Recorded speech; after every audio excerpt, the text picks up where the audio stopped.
Happy Q&A Wednesday. This is Dawn Connors at Mortgage One, and today we're talking about what is a conventional loan exactly and what are the pros and cons about it. So let's get started. Before I do, please like, share, subscribe to my YouTube channel.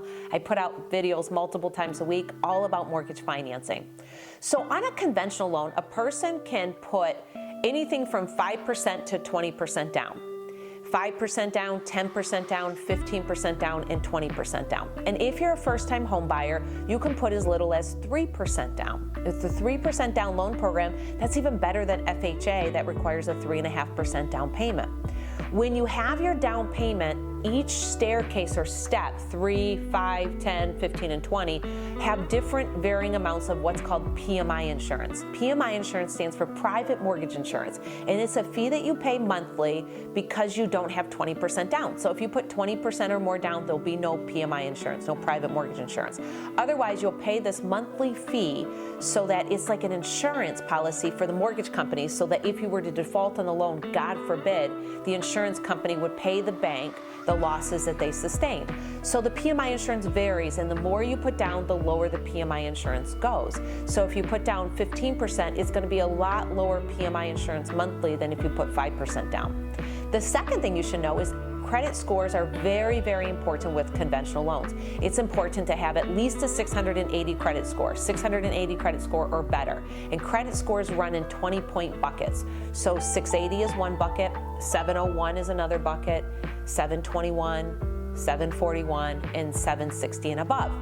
So with those buckets, determine how much your PMI insurance will be, and then according to your down payment. So the more you have down, the lower the PMI insurance, and the higher the credit score, the lower the PMI insurance, and the better the interest rate. So with that being said, it's always best to have at least a 680 credit score. Well, why is that? Because conventional will go down to a 620 credit score. Yes, it's true that they will, but you oftentimes have to put way more down as a down payment, or you have to do a 15-year loan because the pricing adjustments are so heavy with a conventional loan when you have less than a 680 credit score that the PMI insurance is super high, and the fees and the interest rate make it really out of proportion with, say, an FHA loan or a different government loan. So a 680 credit score or higher is best.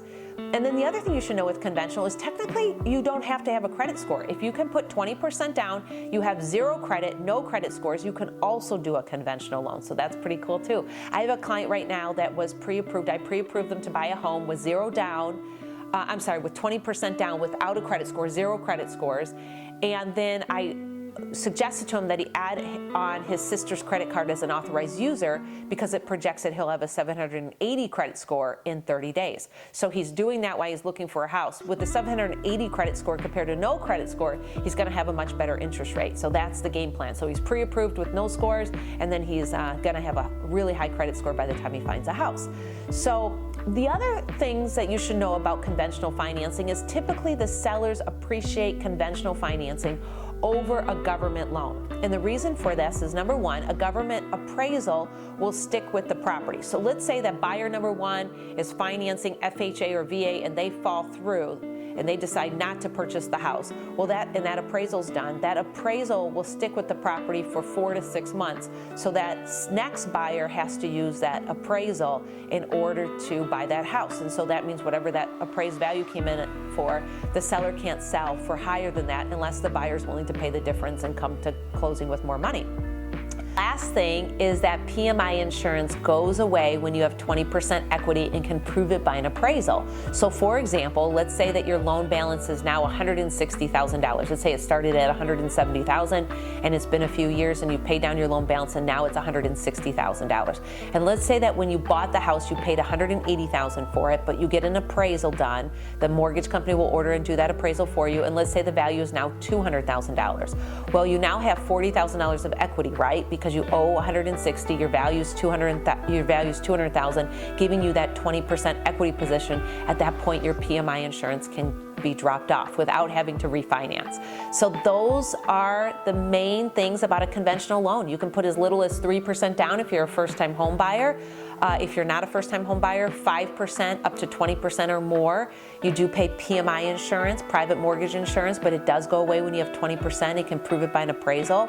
Oftentimes sellers like conventional financing for the reasons that we talked about, and it's just a really good, solid loan. So it gives a good community feel for those in the community, because the probability of default oftentimes is extremely low, especially when you have skin in the game and you're putting money down. This is Dawn Connors at Mortgage One, providing you fantastic mortgage solutions. Thanks for watching. Go ahead and share this video out if you liked it. Thank you.